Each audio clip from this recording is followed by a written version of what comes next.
संपूर्ण चौकशी शासनाने करावी आणि जर का या आदेशाचं उल्लंघन झालं असेल तर संबंधित अधिकाऱ्यावरती कारवाई करण्यात यावी। बसा,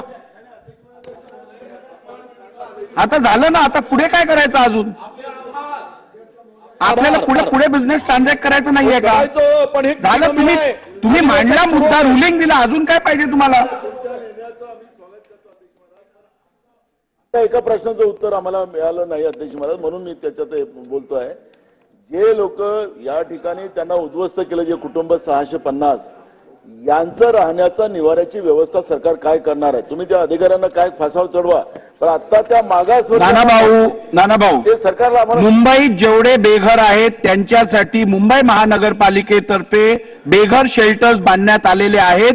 त्या शेल्टर्स मध्ये या लोकांची सोय होऊ शकते। संबंधित वॉर्ड ऑफिसरनी या संदर्भात सोय करण्यात यावी अशी शासनाने नोंद घेऊन कारवाई करावी। आता बस झालं, आता पुढे जाऊ, चला पुढे घ्या, प्रश्न उत्तर घ्या।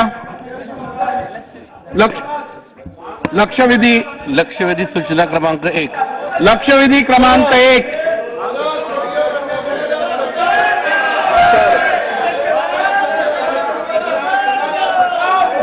रुलिंग दिला, आता परत तुम्हाला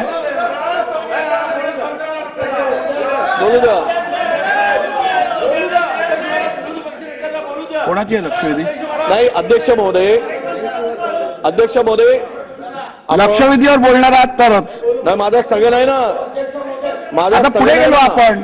माझे स्थगन, दुसरे पण स्थगन आहेत ना माझे स्थगन मी नाकारलेले आहेत दालनात। 2 मिनिट, अगदी थोडक्यात आपला महत्वाचा विषय असल्यामुळे आपण अगदी 1 मिनिटात मांडा। नाही अध्यक्ष महोदय, बसून घ्या तुम्ही बसून घ्या, तुम्ही मांडलाच नाहीये, काय देऊ तुम्हाला?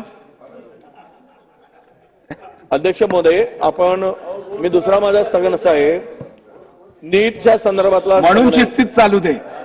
या नीट परीक्षेमध्ये जो काही घोटाळा झाला त्या संदर्भात आणि त्यामध्ये हे सगळं चाललेलं अध्यक्ष महोदय, आपण मागासवर्गीयच्या संदर्भात उत्तर दिलं, आपलं अभिनंदन, म्हणजे आपण सूचना केल्या त्याबद्दल आपलं अभिनंदन अध्यक्ष महोदय।